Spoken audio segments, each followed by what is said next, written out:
Ya, pemirsa, Indonesia kembali mencatatkan rekor penambahan harian kasus terkonfirmasi positif COVID-19 hari Minggu kemarin. Data Satgas Penanganan COVID-19 terdapat penambahan lebih dari 6.200 kasus COVID-19 dalam 24 jam terakhir. Angka ini merupakan penambahan kasus tertinggi sejak COVID-19 merebak di Indonesia awal Maret lalu. Bersama saya Aprilia Putri, kita akan berbincang lebih jauh terkait penanganan COVID-19 memburuk.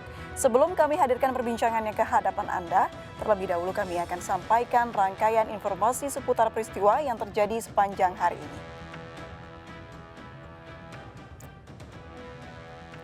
Kita ke informasi pertama, pemirsa. Wali Kota Bogor Bima Arya menyatakan tidak akan melanjutkan aduan Rumah Sakit Umi Bogor ke kepolisian terkait kasus Rizik Syihab. Meski demikian, polisi akan tetap melanjutkan kasus swab Rizik Syihab.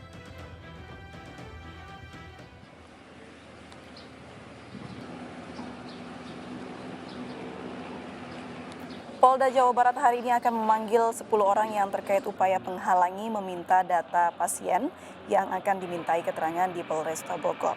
Hal tersebut dikemukakan Kepala Kepolisian Daerah Jawa Barat Irjen Pol Ahmad Doviri di Markas Kepolisian Daerah Jawa Barat.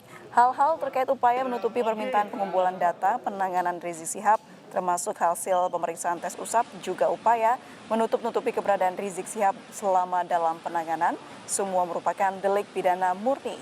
Tanpa laporan dari Satgas Penanganan COVID-19 Kota Bogor pun, polisi akan tetap memprotes hal tersebut secara hukum. Jadi kalau misalnya masih ada yang mencela-mencela, masih ada yang kurang serius terhadap penanganan terhadap protokol kesehatan, ya saya sampaikan kita tentunya akan mengambil langkah-langkah hukum yang tegas dan terukur. Ya. Wakil Gubernur DKI Jakarta Ahmad Riza Patria terkonfirmasi positif COVID-19. Meski dinyatakan positif COVID-19, Ahmad Riza Patria menyatakan kondisinya baik. Melalui keterangan tertulis, Ahmad Riza Patria menyatakan kondisinya baik-baik saja. Sesuai arahan dokter, Riza Patria kini menjalani isolasi mandiri. Diketahui Wagub Riza Patria sebelumnya melakukan 2 kali tes swab, yakni pada Kamis pekan lalu dengan hasil negatif dan dilanjutkan tes yang sama pada Jumat keesokan harinya dengan hasil terkonfirmasi positif. Berdasarkan hasil dari kontak tracing Dinas Kesehatan DKI Jakarta, Riza Patria terkonfirmasi positif COVID-19 karena tertular dari staf pribadinya.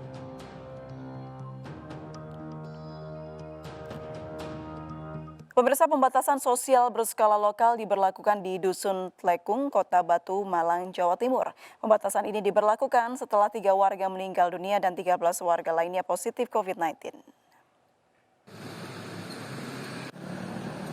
Pembatasan sosial berskala lokal di Dusun Tlekung, Kota Batu, Malang, Jawa Timur dilakukan sejak 27 November hingga 7 Desember mendatang. Desa Tlekung masuk kategori zona merah setelah 3 warga meninggal dunia usai menghadiri pemakaman salah satu warga yang terpapar COVID-19 dan 13 orang warga kini diisolasi mandiri di sebuah hotel di Kota Batu. Ada 2 pos penyekatan yang dibangun selama pemberlakuan pembatasan sosial berskala lokal, yaitu di Selain penyekatan, jalur pembagian masker dan penyemprotan disinfektan juga dilakukan. Sebanyak 670 warga Dusun Tlekung diisolasi hingga 10 hari ke depan.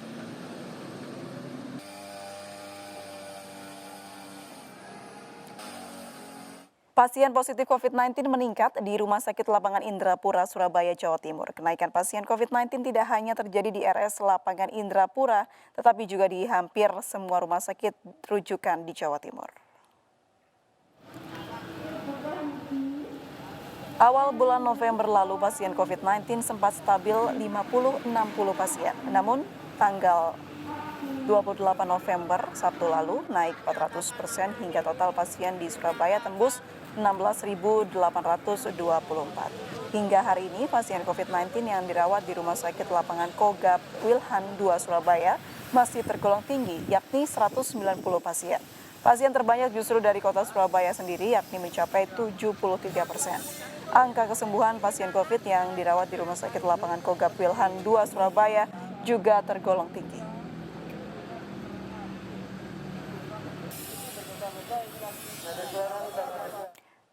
Kita ke informasi selanjutnya, pemirsa, berbagai persiapan terus dimatangkan KPU daerah untuk memastikan pilkada serentak sesuai protokol kesehatan. Di Jembrana, pihak KPU harus mengganti 34 petugas penyelenggara pemilu lantaran dinyatakan positif COVID-19. Satu persatu petugas penyelenggara pilkada menjalani rapid test. Pengambilan rapid test COVID-19 di Bawaslu Jembrana sudah dimulai sejak Jumat lalu, diawali dengan pengambilan rapid test bagi pimpinan Bawaslu, pegawai hingga pengawas TPS. Dari total 784 orang, 3 orang ditemukan reaktif, sedangkan 12 orang lain belum menjalani tes. Bawaslu Jembrana langsung melakukan pergantian terhadap petugas yang dinyatakan reaktif COVID-19.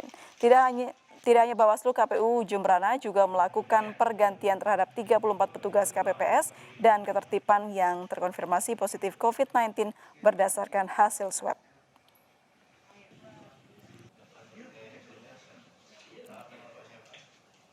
Ya, pemirsa, seperti biasa di segmen selanjutnya akan hadir narasumber untuk berbincang bersama kami. Tetaplah bersama kami di Indonesia Bicara.